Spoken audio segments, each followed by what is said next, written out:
আমার হত্যার উদ্দেশ্যে আমার খুব দিতে লেগেছে, আমি সরে গেছি।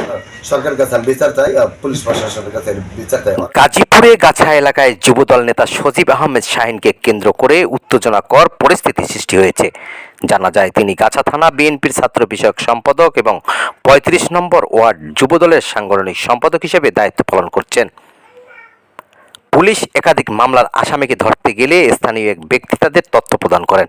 এর পরপরই যুবদল নেতা সজীব আহমেদ শাহিনকে সন্দেহজনক একদল দুর্বৃত্ত দেশীয় অস্ত্র নিয়ে অতর্কিতভাবে হামলা চালায় এবং বিএনপির অফিসের প্রবেশ করে হামলা ও ভাঙচুর করা হয় এবং যুবদল নেতা সজীব আহমেদ শাহিনকে প্রাণনাশের হুমকি দেওয়া হয় বলে অভিযোগ ওঠে।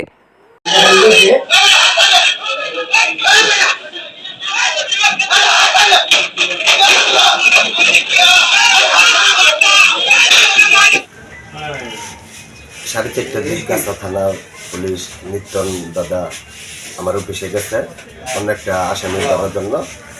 মানে ওনার ছেলের মায়ে করছে, ছেলের বিরুদ্ধে একটা মামলা করছে, ওই আসামি গেছে। এমন টাইমে আমাদের এলাকা হাসান মাহমুদ খান আমার অফিসে ঢুকছে। ওই একটা বার যে ছিনতাই মামলা নাকি ডাকাতি মামলা খাইছে। পরে পুলিশে বলতেছে যে তুমি এই মামলা জেল খাটছ, তাহলে বাকি ইয়ের ধরো না কেন, ওই আসামিদের ধরো না কেন, নিশাদের ভাই আতিকুলের ধরো না কেন। পরে ওই নিজে বলতেছে যে ক্যারাম বোর্ডের সামনে খাড়িয়ে দিচ্ছে আতিকুলে আর নিশাতে। এসআই নিজে সাক্ষী দিব, নিজেই বলছে যে না আমি কিছু বলি নাই। ওই স্যার হাসানে বলছে গিয়া, এই হাসানে গিয়া মানে পুলিশে হাসানে বলার পর পুলিশে গেছে, ওদের দৌড়ে দিয়েছে, দৌড়ানি দিছে, দৌড়ে দিয়ে পালে এই হাসানে গিয়ে আবার লাগাইছে, ওদের কাছে বলছে আমি পাঠাইছি দাঁড়া দাঁড়া, কিন্তু অথচ আমি পাঠাই না, এনে দাঁড়া নিতে সাক্ষী। পরে ওরা 3-4 ভাই মিলা আতিক, নিশাদ আর আহাত আর হাসানে আইসা, এই 4 জন আইসা আমার হত্যার উদ্দেশ্যে আমার ভিডিও ফুটে সব আছে, আমার সিসি ক্যামেরা লাগাই না আইসা আমার খুব দিতে লেগেছে, আমি সরে গেছি। পরে খুবটা টেবিলে লাগছে, আবার আমার চেয়ার দিয়ে আমার এখানে বাড়িয়ে দিছে, চেয়ারও ভেঙে গেছে, টেবিলও ভাঙছে আমার। এটা আমি সুষ্ঠু তদন্ত সরকারের কাছে আমি বিচার চাই, পুলিশ প্রশাসনের কাছে বিচার চাই। ওরা অনেক খারাপ, প্রকৃতি খারাপ।